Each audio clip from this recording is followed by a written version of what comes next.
Let's be real. We've all been there. You love your job, you like your team, but there's always that one person who makes every day feel like you're walking on eggshells.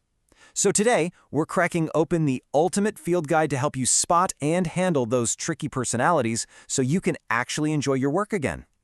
You know that feeling, right?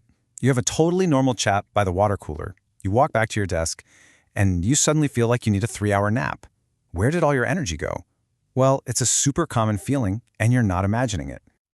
And here's the good news. You are definitely not alone. The first step to dealing with this stuff is just learning to recognize it. So think of this as your official spotter's guide.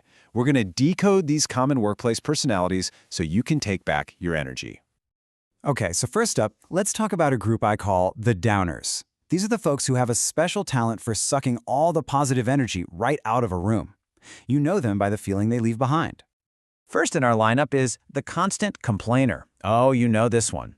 The coffee's too hot, the deadline's too tight, the office is too cold, nothing is ever right.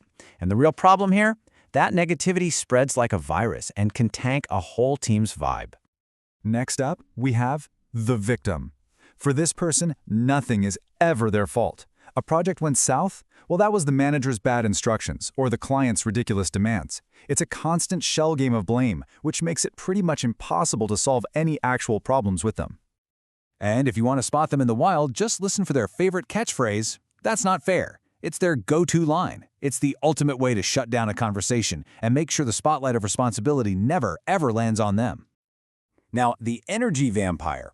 The real telltale sign for this one isn't what they say, it's how you feel after talking to them.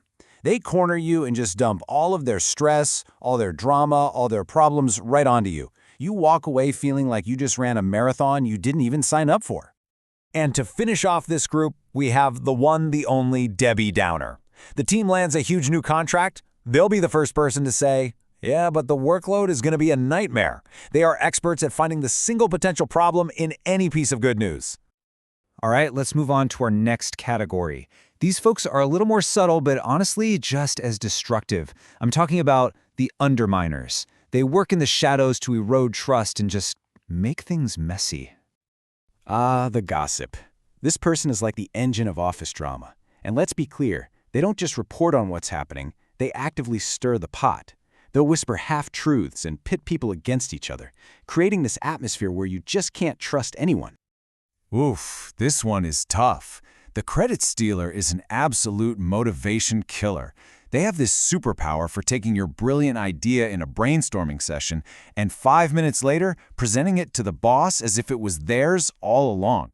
It is just so incredibly frustrating. And then there's the passive-aggressive pro.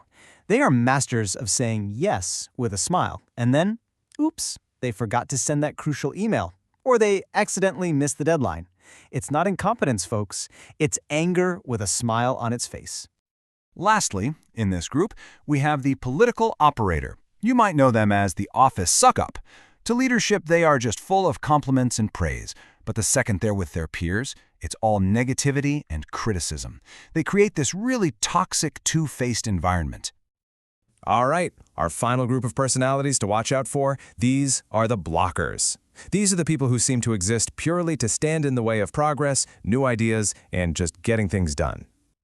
The cynic is interesting because they usually see themselves as just being a realist. You come to them with an exciting, fresh idea, and they act like a human fire extinguisher, immediately spraying it with all the reasons it's doomed to fail. They kill innovation before it even has a chance to breathe. And you'll know them when you hear this. This is their motto, their battle cry. That'll never work here. It's just a brick wall to creativity. And after you hear that enough times, you stop bringing your ideas for it. And that's a huge loss for everybody. You know, the thing about the know-it-all isn't just that they think they know everything, it's the way they talk to you. Everything comes out with this condescending tone that just makes you feel small and stupid for even having a different idea. So what happens? People just shut down. Oh, the martyr. This person is a true performance artist. They make a huge show of working late, of skipping lunch, all accompanied by these loud, dramatic sighs. It's all a big production designed to make you and everyone else feel really, really guilty. And this is their signature line. It sounds so generous on the surface, right? But what they're really saying is, look at me, working so much harder than all of you. It's a textbook passive-aggressive guilt trip.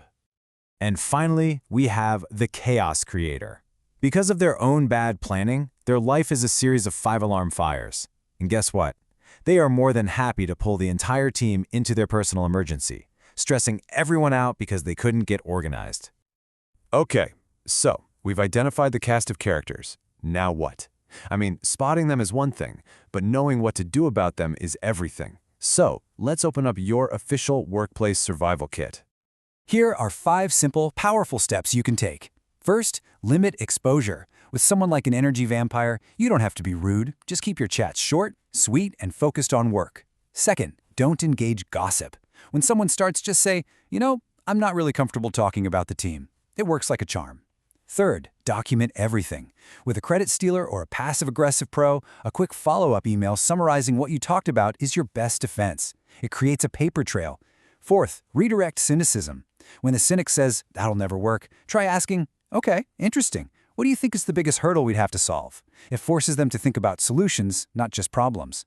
And finally, and this is the big one, set firm boundaries. It's okay to say, I'd love to help, but my plate is full right now. That's not being mean. It's professional self-preservation. Look, at the end of the day, knowing this stuff is great, but putting it into practice is what really gives you your power back. So think about it. When you walk into work tomorrow, which one of these tactics are you going to have in your back pocket ready to go? You got this.